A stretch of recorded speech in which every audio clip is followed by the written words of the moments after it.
సాహిత్యంలో ఎంతైనా ముందుకు పోయడానికి వీలుంటుంది.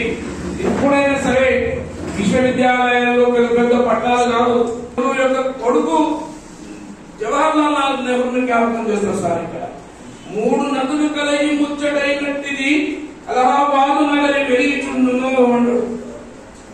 బుద్ధగయ రామజన్మభూములను కవరేణ్యులు దర్శించారు. వారి కన్నుల ద్వారా వారి అక్షరములు వీక్షణములలో కాశీ యాత్రలు చేశాం మనం అందరం.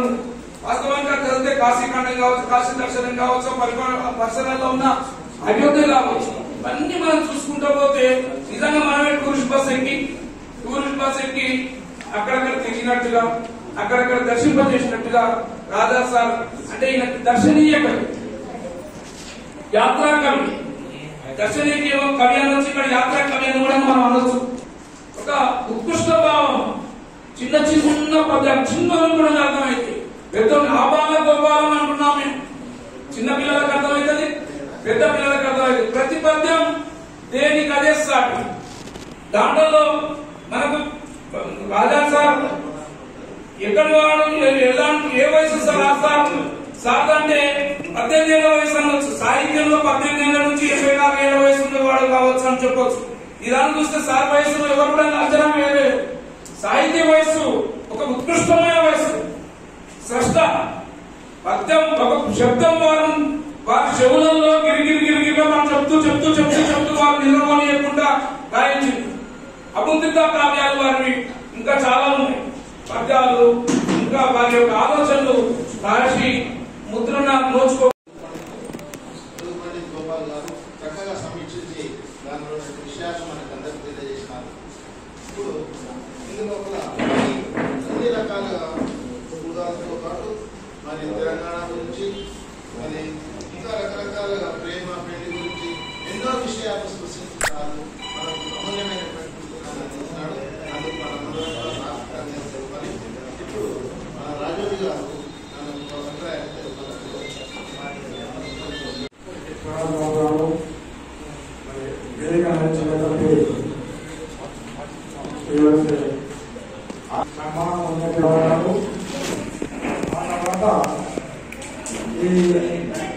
రచన చేసి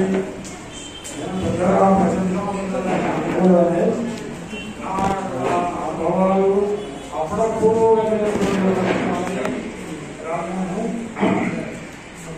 ముఖ్యంగా ఇందులో ఎక్కువ అనుభవం అయితే మరి ఇప్పటికే చాలా అధికంగా ఉంది.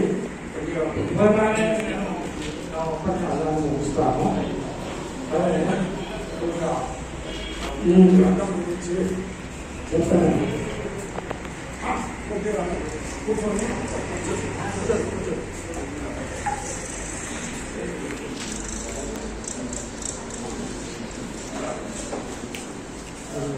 చాలా విధంగా లోపాలు వివరించాలని గురించి నేను దాని లోపల చూడలేను. కానీ మరి ఇప్పుడు ఈ రోజు ఈ యొక్క పుస్తక ఆవిష్కరణ జరిగినందుకు నా చిరకాల తెలియనందుకు చాలా సంతోషిస్తున్నాను. తర్వాత ఎప్పుడు నేను ఎక్కువగా కాలక్రమం జరిగిపోతుంది. అక్కడ ఎక్కువగా పెద్దలు పెద్దలు అయితే నేను చెప్పే కొన్ని విషయాలు ముఖ్యంగా ఉన్నాయి. అందులో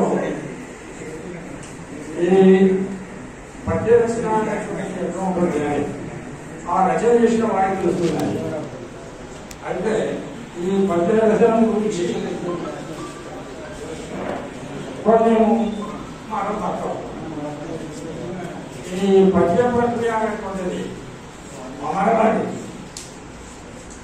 ఇది ఒక అమృత భాగం. దీంట్లో చదివితే అమృతమేనండి. నాకు ఆశీర్వాదం చెప్పకపోయినా ఆధారపడుతుంది. కాబట్టి ఈ భద్రచన చేసినంత ప్రభావం వచనకర్తలు చేయదండి. కాబట్టి పట్టుకటువంటి సాహిత్యం ఉంది, ఉత్తరేఖంలో చిన్నమైనటువంటిది కృత్యమైన కారణం మనం ఈ కవులు రాసేటప్పుడు సామాన్యంగా ఈ చిహ్నం కోసము ఎది ప్రాధాన్యతలో రాయాలని వారి తన యొక్క భావాలని చక్కగా రాయబారు వాళ్ళని కవి నా ఉద్దేశం. తర్వాత ఈ పద్యంలో సామాన్యంగా శాశ్వతమైన పూర్వకాలం చూస్తున్నాము. వారు వారి ఇష్టమైన నుంచి వారు శాశ్వతంగా ఇష్టమైన కారణండి దాంట్లో ఉన్నటువంటి యొక్క చంద్రోబద్ధము పద నిర్మాణ అది అమరం అండి, దాన్ని ఎవరు చెప్పలేదు. ఆ తర్వాత ఇక ఇవి పరిరక్షణ చేయడంలో కొన్ని ఇబ్బందులు ఉన్నాయి. నేను చాలా యువకులు ఈ పరిరక్షణ వైపు పోగలేదు. కారణం ఏంటంటే గట్టి ప్రాంత లక్షణాలు స్వామి ఇటువంటి ఎన్నో ఉన్నాయి. కాబట్టి ఇప్పుడు యువకులంగా కూడా ఏం చేస్తున్నారు, వచన వైపు వేరే వైపు మారుతున్నారు. అయితే నా సలహా నా ఉద్దేశం ఏంటంటే ఈ పద్యంలో కొన్ని మిత్రుల అక్షరాలు ఉన్నాయి కాబట్టి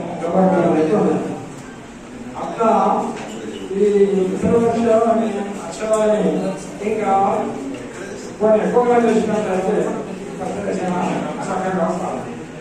కాబట్టి ఆ విధంగా వ్యాకరణలు పఠ్యతలు ఆ విధంగా చేస్తే బాగుంటుందని నా ఉద్దేశం. నిజంగానే అనుభవించాలి. కాబట్టి ఒక్కొక్కప్పుడు ఎట్టి కష్టమైంది, దాని వాళ్ళకి ఇబ్బంది పడవలసి ఉంటుంది, ముద్రలో ఇబ్బంది పడవలసి ఉంటుంది, దీర్ఘమైన కనిపిస్తుంది. ఈ విధంగా పరిరక్షణ చాలా ఇబ్బంది ఉంటున్నాయి. అంచేత ఈ మధ్యదేశంలో మరి చాలా వివరంగా జరిగిన ఉపయోగాలు లోడుగాను, కానీ నా అనుభవంలో కవి సమయాల గురించి వస్తున్నాయి. కవి సమయాలు అంటే ఈ కవి సమయాలు ఏంటంటే కొన్ని కవికి కలిగినటువంటి అనుభవాలు. అయితే ఇందులో నేను కొన్ని చెప్పవలసి ఉన్నాయి. ఏంటంటే నేను మహాత్మాలో జన్మచేరుకుంటూ పనిచేస్తున్నాను. అయితే మహత్వంలో గుట్ట ఉంది, చిన్న గుట్ట. అక్కడ కృష్ణదేవుడు మందిరము. అయితే ఆ మందిరానికి అప్పుడప్పుడు నేను పోయాను. అయితే ఒకనాడు ఏం చేసిందంటే స్కూల్కి పోయానంటే స్కూల్కి పోతే చదివించింది. తిరిగి వస్తూ ఆ మందిరం మీద కూర్చుంది. కూర్చుంటే అక్కడ ఏం జరుగుతుందంటే ఏదో పెళ్లి సందర్భం జరుగుతుంది. ఆ పెళ్లి సందర్భంలో ఏదో ముక్కలు పెడుతున్నారు, ఇదేమో కూర్చున్నాను. అయితే అప్పుడు ఆ పెళ్లి కూతురు అక్కడికి వస్తున్నాయి. అది నా కవి ఉదయము వేరే ప్రశ్నించుంది. ఆ విషయాన్ని మీకు చెప్తున్నాను. దాన్ని శీర్షం ఏంటంటే ప్రేమమూర్తి అని శీర్షం.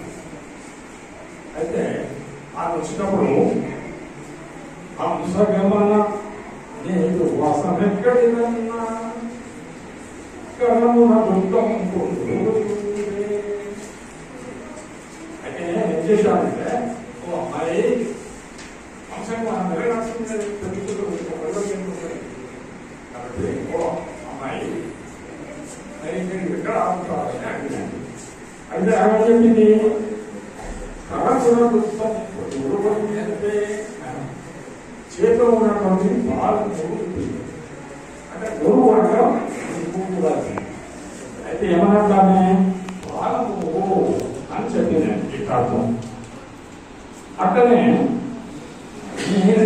నీకు నామము ఏమన్నా జగదంతా జగద చూపే అమ్మాయి నీ పేరేం రమ్మాని అయితే ఆమె అని సెలెక్ట్ చేస్తుందని చెప్పుతుంది కదా. ఎవరి తన జడ దగ్గర ఉన్నటువంటి గులాబీ దగ్గరికి గులాబీ చూపించిందని. అది ఇక్కడ మేళాత్మలో ఆ పేరు గులాబీ అని కావాలి. గులాబీ ఇంగ్లీష్లో భోజ ఆ పేరు భోజ. ఇది కవి సమయాలే. ఇది సరే ఇంకా ముందుకు వస్తున్నారు.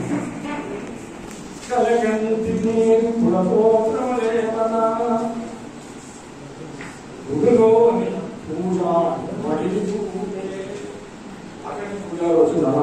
వచ్చింది.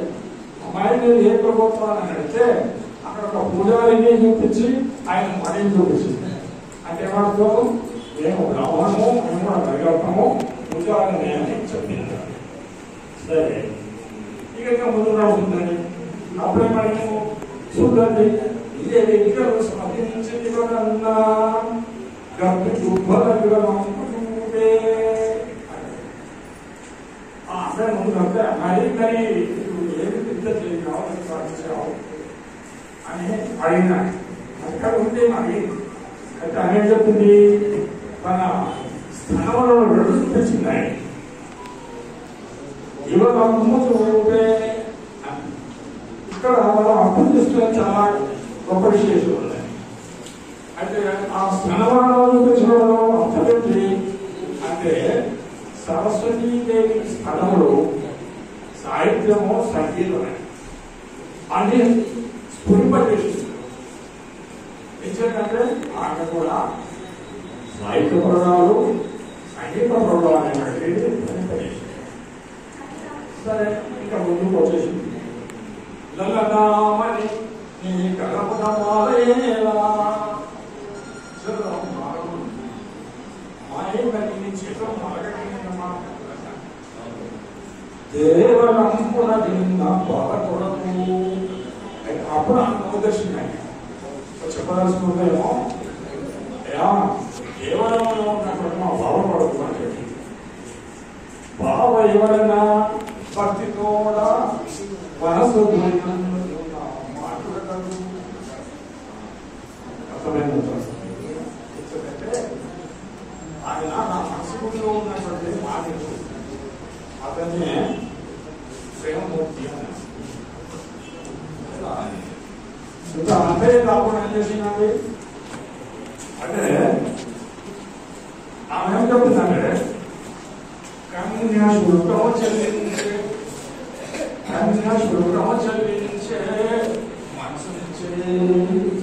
శిష్యుని పక్కన కూర్చోబెట్టుకొని ఒక కొత్త పుస్తకాన్ని ఆవిష్కరింపజేయడం అంటే మామూలు విషయం కాదు. మాలాంటి వాళ్ళకి కలిపి కావాలి. కొడారెడ్డిపల్లి వాస్తవ్యులు అక్కడ కాకులు, అక్కడ దత్తపులు 7వ శతాబ్దము 11వ శతాబ్దంలోనే ఈ శాస్త్ర ప్రాంతానికి ఒక సాహిత్య చరిత్రను పంచిపెట్టినటువంటి ఘనమైన చరిత్ర కలిగిన ఈ శారదా నగరము. మరి శారదా నగరంలో మీ శిష్యుడు శ్రీరామరెడ్డి సార్ కుమారుడు కూడా చంద్రశేఖర్ రెడ్డి సారు. మళ్ళీ ఆ విధంగా ఎంతో మంది మీ సాహిత్యం అంటే గంధం చెట్టు పక్కన ఏ చెట్టు ఉన్నా కూడా ఆ గంధం వాసన సోకి ఆ పక్క చెట్లకు కూడా వాసన సుగంధ ప్రకటనతో ఇక్కడ ఈ సంధ్యా సమయం లోపల చక్కటి చల్లని వాతావరణం లోపల ఎండాకాలంగా చల్లని వాతావరణం ఉంది. అంటే సరస్వతి కళామందరికి పూజా కార్యక్రమం ఇది. ఈ రాజాజీ సాగా పుస్తకావిష్కరణ కార్యక్రమం కాదు. ఒక సరస్వతి తల్లి యొక్క పూజకు సకల దేవతలు కూడా అనుగ్రహిస్తే ఏ విధమైనటువంటి వాతావరణం ఉంటుందో అంత చక్కటి వాతావరణాన్ని కల్పించిన రాజాజీ గారికి పాదాభివందనం చేసుకుంటూ మరి ఢిల్లీకి రాజైన తల్లికి కొడుకు అనే విషయము ఇప్పుడు ఇక్కడ పక్కన అంజయ్ యాదవ్ గారిని మిమ్మల్ని చూస్తుంటే మాకు ఉద్యోగం అవుతుంది. చాలా సంతోషం. ఎంత ఆ సార్ గారు కుమారులు రవీంద్రనాథ్ సార్ గారు పూజ చేశారు. సార్ కార్యక్రమం మా నాన్నగారు మాకు తెలియదు. ఆ పుస్తకాన్ని ఇప్పుడే చూడడం జరిగింది. ఇందులో ఉద్యోగస్తులు తెలంగాణ కోసము చేసినటువంటి ఒక గేయాన్ని పద్యాన్ని మీకు వినిపిస్తాను. తెలంగాణము అవతరణ. ఉద్యోగులందరూ ఉద్యోగములు మాని ఉద్యమూపును ఉపదిశల విద్యార్థులందరూ విద్యార్జనము వీడి ఆత్మలనర్పించి అమరులైరి గ్రామాల ఉద్యమం కట్టను త్రించుక ఉద్రేక ఉత్సాహములు కలేయ నాయక మానిగా నాయకత్వం పార్లమెంటున వాడి చర్చ జరుగా సోనియా గాంధీ దయతాచ సఫలమాయే నిన్ను సఫలందు రాష్ట్రము రెండు కాగా ఆంధ్ర నుండి ఉంచిపోవ హర్షముందా అవతరించే తెలంగాణవనియందు.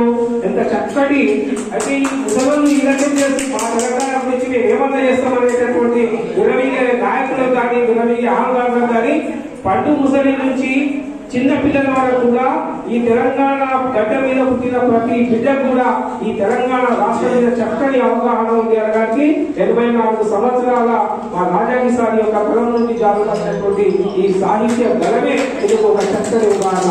పూజలు పెద్దలు సామాన్యుల్లో మాన్యులుగా పెరిగిన అంజనీ యాదవ్ గారికి మరి ఈ సభాముఖంగా మంచి పేరు ఉంది ముఖ్యమంత్రి గారి దగ్గర.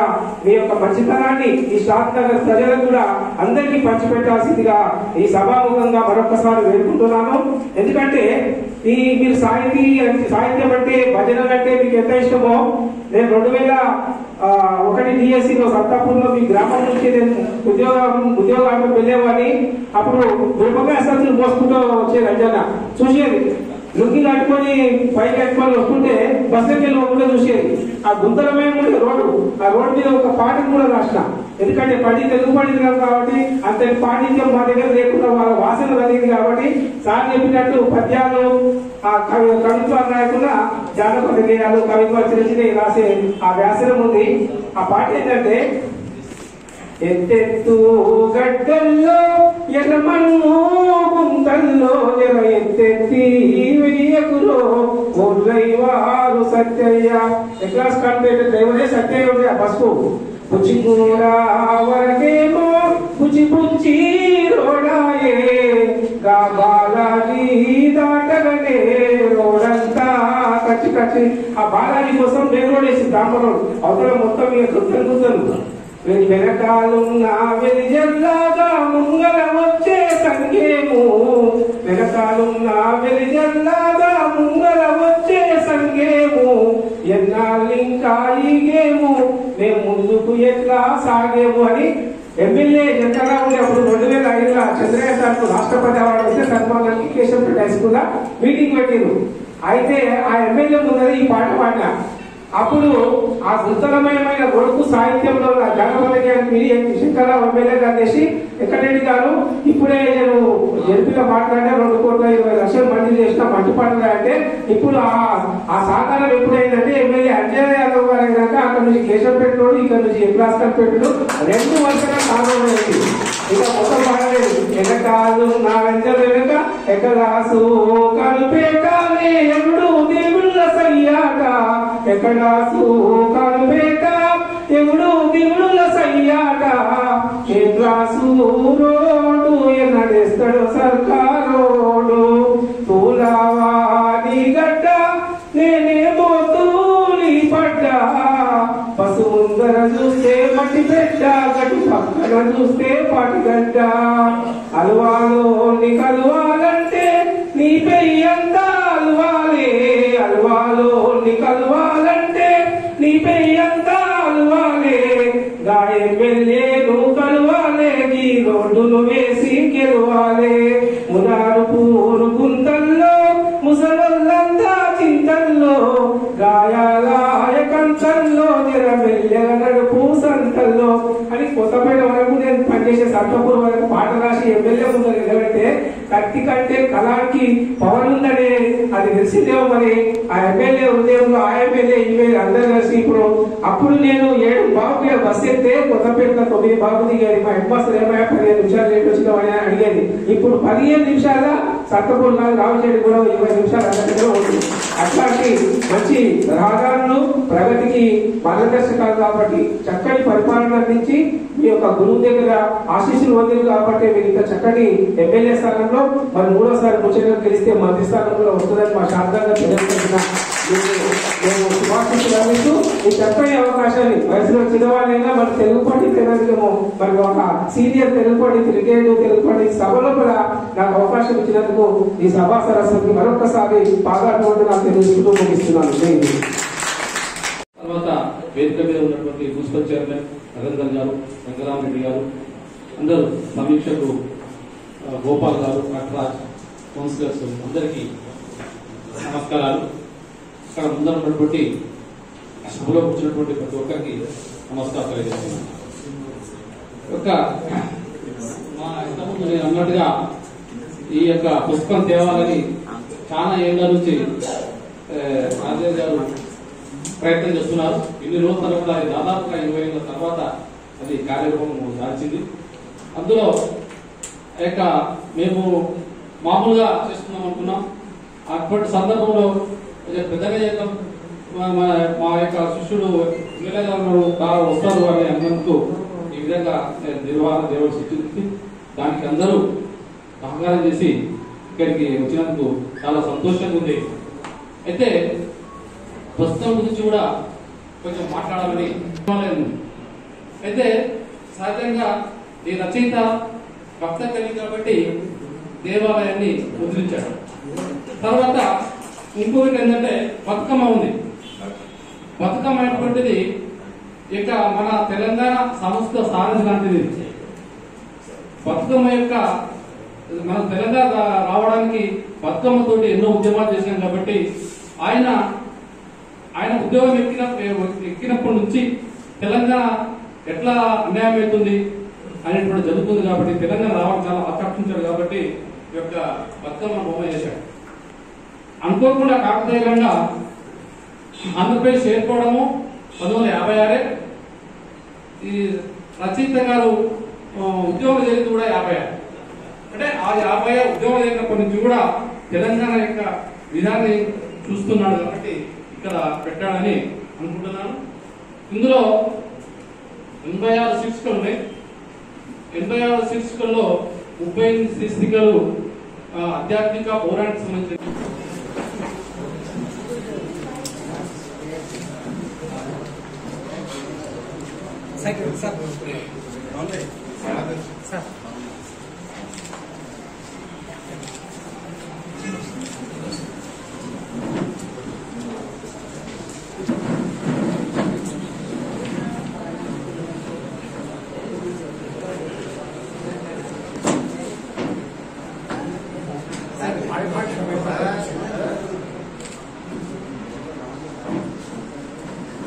కార్యక్రమానికి అధ్యక్షత వహించిన గారికి దీనికి ముఖ్య అభ్యర్థైన మాకు ఈ పుస్తకాన్ని రచించిన రత్నాలు రచించిన రాజాని గారికి, మున్సిపల్ చైర్మన్ నరేంద్ర గారికి, వైస్ చైర్మన్ నరేంద్ర గారికి, జిల్లా సభ్యులు సురగాబాబు గారికి, ఏకేసీలో చిన్న ఏకేసీలో అవుతున్నారు, జిల్లా పరిషత్ వైస్ చైర్మన్ గారికి, కమిషనర్ నరసింహ గారికి, ఉన్న చాలా మంది విశ్రాంత ఉద్యోగస్తులు ఉన్నారు. అందరూ చాలా మంది గురువులే ఉన్నారు కాబట్టి అందరికీ నమస్కారం. నిజంగా ఈరోజు మా అదృష్టమనే భావిస్తున్నాను. ఎందుకంటే నేను విద్య అభ్యసించేటప్పుడు రాజాని పంతులు గారు నాకు పాఠ్య పుస్తకం ఉన్న పద్యాలను చదివి వినిపించి దాన్ని అర్థం చెప్తుంది. పాఠ్యాలు పుస్తకాలని తెలుపండి తీరా ఆ పద్యాలు చదివి దానికి అర్థాలు చెప్తున్నాను. కానీ ఇప్పుడు అన్ని అంశాల మీద ఆధ్యాత్మికం కానీ, పండుగల విషయంలో కానీ, నాయకుల చరిత్ర కానీ, స్థలాల చరిత్ర, అన్ని విషయాల పద్య రూపకంగా ఈ పుస్తకాన్ని రచించి ఈ పుస్తకాన్ని నాకు అందించి నిజంగా నన్ను సదుపాయ భాగ్యం కలిగించినందుకు మరి నిజంగా ధన్యవాదాలు. సరే, మేము చెప్పేది చాలా అన్ని విషయాలు తెచ్చిన వాళ్ళు గతం నుంచి కూడా ఇప్పటి వరకు పాఠ్యాంశాలు పద్య రూపం ఉండి గద్య రూపం ఉంటుంది. కానీ పద్య రూపం అనేది విచిత్రంగా ఉంటుంది. ఇలా అందంగా ఉంటుంది, మంచి ఆలోచించి ఇంకా రుచికరంగా ఉంటుంది, చాలా బాగుంటుంది. ముఖ్యంగా శ్రీకృష్ణ భగవానుడు మనకు బోధించిన భగవద్గీతనే శ్లోకాల రూపంలో అందించింది. ఆయన ఋగ్వేదము అని ఆయన కూడా అన్ని శ్లోకాలు చెప్పిపోయిన శ్లోకాల ప్రకారంగా మనకు అందించింది. కానీ ఒకటేంటే శ్లోకాలకు అప్పుడున్న శ్లోకాలు చదివితే కానీ అది ఎక్కువ సంస్కృత భాషలో ఇవ్వకూడదు. కానీ ఇప్పుడు కొంతమంది వేమన శతకం కానీ, సుమతి శతకం కానీ, నరసింహ శతకం కానీ, రాజాది గారు మా గురుగారు రాసిన పద్యాల రత్నమాల కానీ సామాన్య ప్రజలకు ముఖ్యంగా అంతా ఇంటి ఇంటి విజ్ఞానం అంటే అసలు పడినంతా ఇంటి భవిష్యత్తు తెప్పించి దీనికి ఇచ్చినట్టు మంచిగా అర్థమయ్యే రీతిలో రాశారు. అది అవసరం. సుమతి శతకం కానీ, వేమన శతకం ఎంత ఈజీగా అనిపిస్తాయి. దాంట్లో ఎంత సారాంశం కానీ చాలా సారాంశం ఉంటుంది, చాలా నేర్చుకుని ఉంటుంది. మనకి ఎంతో దాంట్లో ఎంతో నేర్చుకోవచ్చిన మన పద్యాలు ఉంటాయి. కాబట్టి మంచి సంప్రదాయం పరిరూపంగా ప్రతిరూపకంగా ఇలా సమాజానికి ఈ పుస్తకాలు అందించినందుకు. గతంలో శ్లోకాలు అంటే కొన్ని విషయాలు సంస్కృతంలో ఉన్నాయి, కానీ కొన్ని సందర్భాల్లో మన అర్థం కాకపోతే కూడా ఇబ్బంది అవుతుంది. ఇబ్బంది కూడా అవుతుంది అర్థం కాకపోతే. ఏదో బట్టి పట్టినట్టు కాకుండా అర్థమయ్యేటట్టుంటే పద్యాలంటే బాగుంటుంది. శ్లోకాలు ఉన్నాయి. ఎక్కువ పంతులు ఏం చేస్తుంటే గ్రామాన్ని వివాహం చేస్తాం అంటే పెళ్లి కదా కూతురు తండ్రి, ముదుగు తండ్రి, పిల్ల తండ్రి, అతనికి పిల్ల కన్యాదానం చేస్తారు. కన్యాదానమే కదా. కన్యాదానం అంటే నాది చరిత్ర అంటే నాది చరిత్ర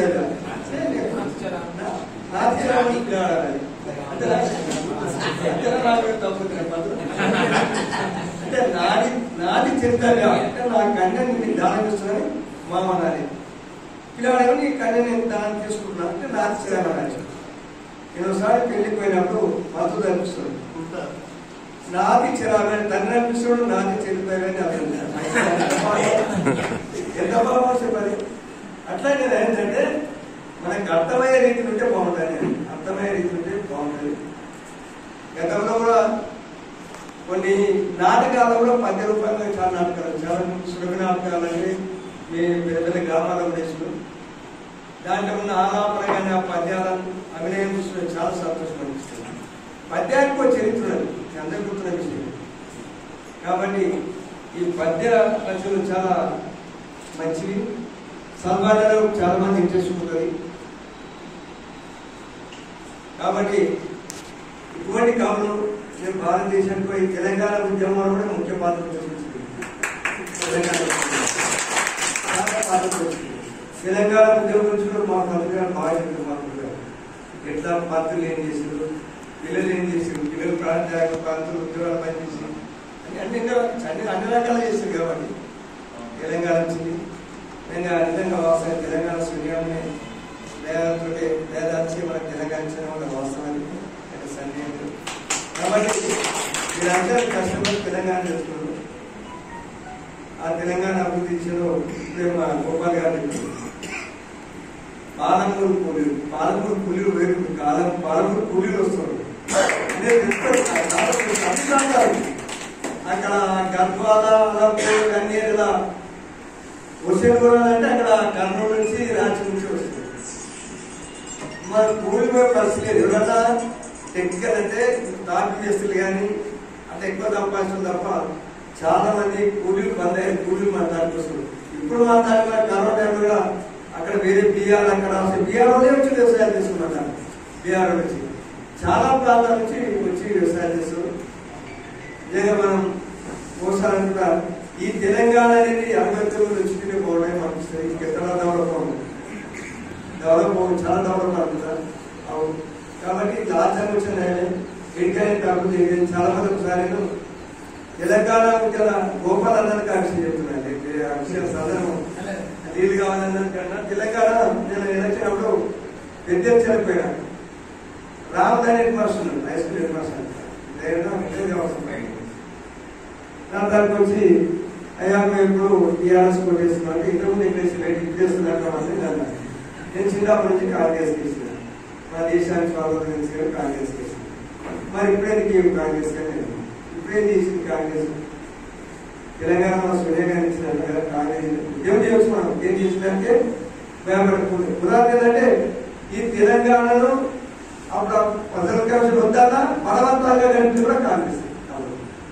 ఎవరు ఇష్టం చాలా మంది అన్నారు. వాళ్ళు రాజకీయంగా పలుపడినాయి కాబట్టి అందరూ పలుపడి కేంద్రంలో వాళ్ళు పలుపడి ఎక్కున్నాయి కాబట్టి కలిపి అది మన విడిపోయి కూడా అన్ని ఇబ్బందులు పెట్టారు. కాబట్టి మన అంత చేసి ఎందుకంటే అధికార స్థాయిలో అంటారు. పక్క సీట్ కూడా ఏం చేస్తారు తెలంగాణలో మా తెలియపడం చాలా కూడా ఉన్నాయి. మా తెలియపడం మంచిదా అది కాదు ముఖ్యం. ఈ తెలంగాణ ప్రభుత్వం తెలంగాణ ప్రాంతాన్నే ఉండాలి. తెలంగాణ ప్రాంతం సంబంధించిన పార్టీ పరిపాలించాలి. ఎందుకంటే కొన్ని సమస్యలు ఉంటాయి సార్.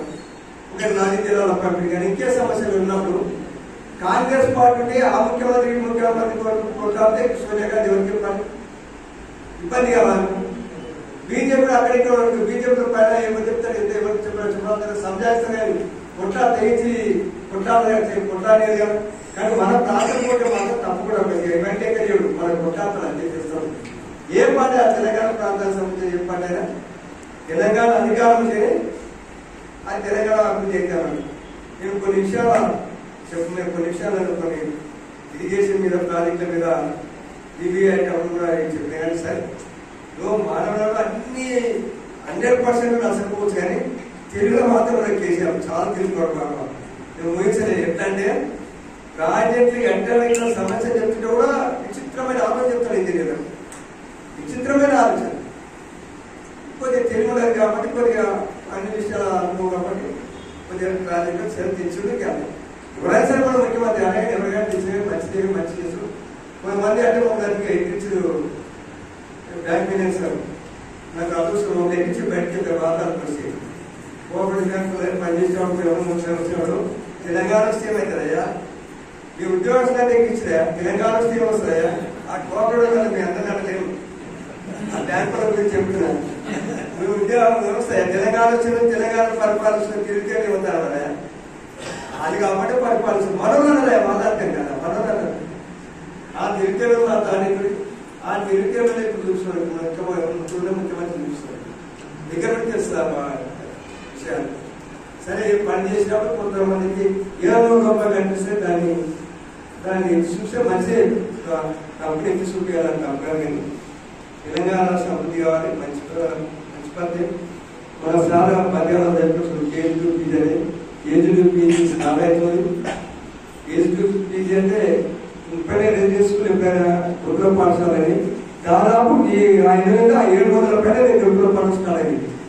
ఈ ప్రాజెక్టుల పని పూర్తయిందంటే నిజంగా మన ఈ పాదపురంగా పండుగ పూర్తయిందంటే ఏజుడు పీజీ కానీ విద్యాపరంగా కానీ వైద్యపరంగానే కానీ ఇబ్బంది కాకుండా ఒక ప్రణాళిక కొన్ని చిత్తశుద్ధులు ముఖ్యమంత్రి ఎవరు చేస్తారని నా నమ్మకం.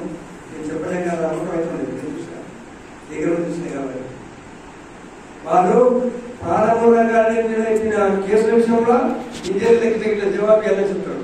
వాళ్ళు చాలా పరిచయాలు అవుతారు. మీకు ఎందుకు తెలుస్తాను అట్లా ఉంది కాబట్టి మంచిది. ముఖ్యంగా ఏదే కానీ విద్య లేని వాడు ఇంత పశువు కాబట్టి విద్య ఉంటేనే జ్ఞానం పెరిగితే జ్ఞానం వస్తుంది, ప్రపంచం తెలుస్తుంది. విద్య లేకపోతే ఇంత పశువు ఏం చేస్తారు. కాబట్టి పెద్దల ఏ సమాజం భారతదేశం కుటుంబం బాగుపడాలన్నా గ్రామం బాగుపడాలన్నా ఆ గ్రామంలో చాలా మంది చదువులు ఉంటేనే ఆ గ్రామం బాగుపడుతుంది. అదేవిధంగా రాష్ట్రం కానీ ఏదే కానీ అమెరికా ఎందుకు ఆలోచిస్తుంది. అమెరికా చదువుపరంగా డెవలప్ అయింది కదా. కాబట్టి చాలా ముఖ్యం విద్య. అందుకే పెద్దలందరూ ఇప్పుడు విద్యార్థులే కాకుండా ఒక గురువుని ఎవరు మర్చిపోతారు. నేను ఏ స్థానంలో నా సబ్జెక్ట్ గురువులో మర్చిపోతాను. ఇక గురువు మర్చిపోవడం తల్లిదండ్రులు మర్చిపోతారు. దానికి ఏం చేస్తాను కానీ గురువులకు మర్చిపోతారు. ఈ సాంకేతికలో అంటే గురువు బ్రహ్మ, గురువు విష్ణు, గురుదేవు మహేశ్వరు, గురువు సాక్షాత్ పరబ్రహ్మ. పరబ్రహ్మనే మరి మనకి ఎంతగానో ఎక్కువ ఈ స్థాయి రానికి ఎవరు. కాబట్టి సరే చదువు నేర్చుకోవడానికి ఈ గురువులు వేరే వృత్తి చేసినప్పుడు వేరే వృత్తిపరానికి గురువులు ఉంటారు. అది కూడా గురువు కాదని వ్యవసాయం నేర్పడు గురువు వ్యవసాయం ఆడుకో గుడ్డలు చేసినప్పుడు పని చేసినప్పుడు కూడా గురువులే గుడ్డలు చెప్తే కానీ ఏదైనా గురువే కదా. కాబట్టి ఆ గురువు లేకపోతే మనం ముందుగా ఏది సాధించలేము. మనకి తెలియాలి నేర్చుకునే గురువు గారు నేర్చుకునే గురువు గారు. కాబట్టి గురువులు తప్పకుండా అవసరం. గురువులు ఎంత మంచిగుండి వాళ్ళు ఎంత వాళ్ళ విద్యాబోధన చేస్తే కానీ నిజంగా ఈ ప్రపంచం కానీ మన భారతదేశం కానీ రాష్ట్రం అన్ని మీద అభివృద్ధి ముఖ్యంగా కొండరెడ్డి పైన మాకు ముగ్గురు గురువులు మాకు మా కులకర్తలు రామచంద్రరావు, రామచంద్రయ్య, రాజయ్య, రామచంద్రరావు, రామచంద్రయ్య,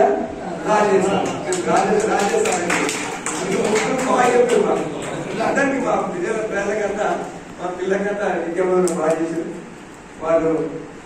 మా ప్రాంతం ఇప్పుడు మర్చిపోతున్నాం. మన విద్యమాన వాద సందర్భాల సమయంలో ఏ విద్యార్థి నేర్చుడు వాళ్ళకు సంపూర్ణ వాళ్ళు మర్చిపోరు. కాబట్టి మా గురువు ఇంకా నూరే కూడా బతకాలని ఆలోచిస్తున్నాను.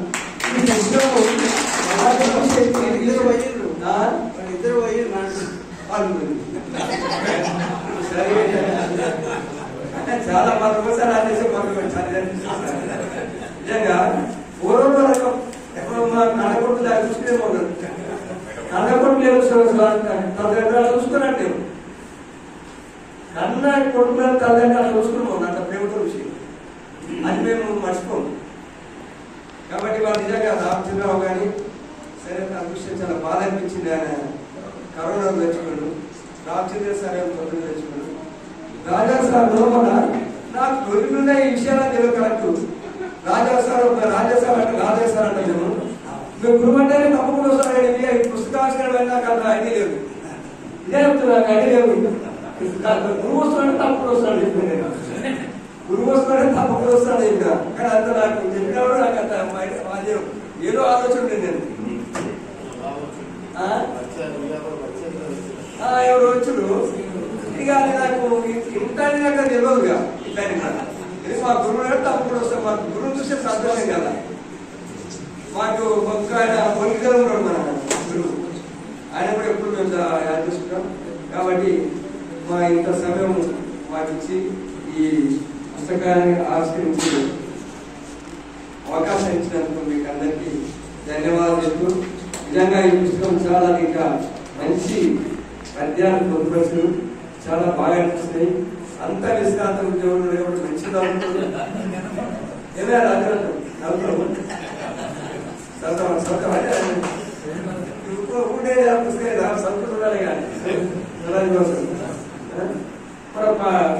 కానీ సౌకర్య పంతులు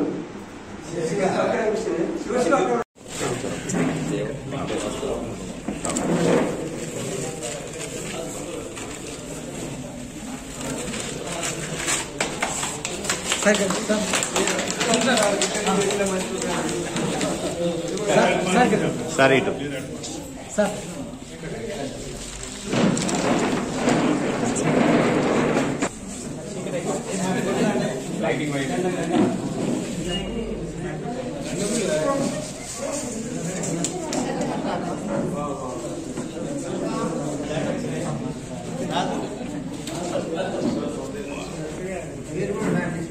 ఒకసారి ఇటు నిలబడండి. సార్ ఇక్కడ చూడండి.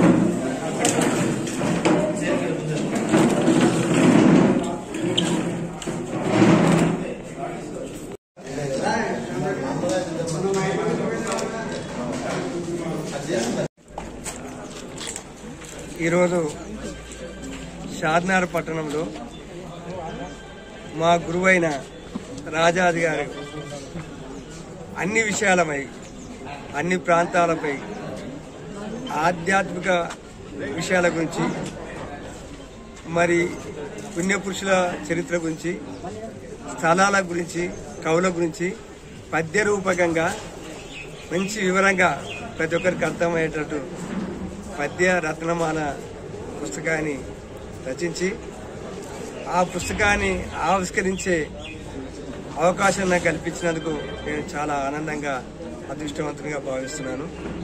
కాబట్టి ఈ గురువు రాజాజీ గారు ఎంతో మంది విద్యార్థులను విద్య బోధించి పైకి తెచ్చారు. చాలామంది పదవులలో, ఉన్నత పదవుల్లో ఉన్నారు. కాబట్టి విద్యాపరంగా ఎంతో సమాజానికి సేవ చేసిండు. వాళ్ళు మున్ముందు కూడా ఇంకా కొన్ని 100 ఏళ్ల వరకు జీవించి ఇటువంటి కొన్ని విషయాలపై ఇంకా కొన్ని రచనలు చేయాలని ఆశిస్తున్నాను.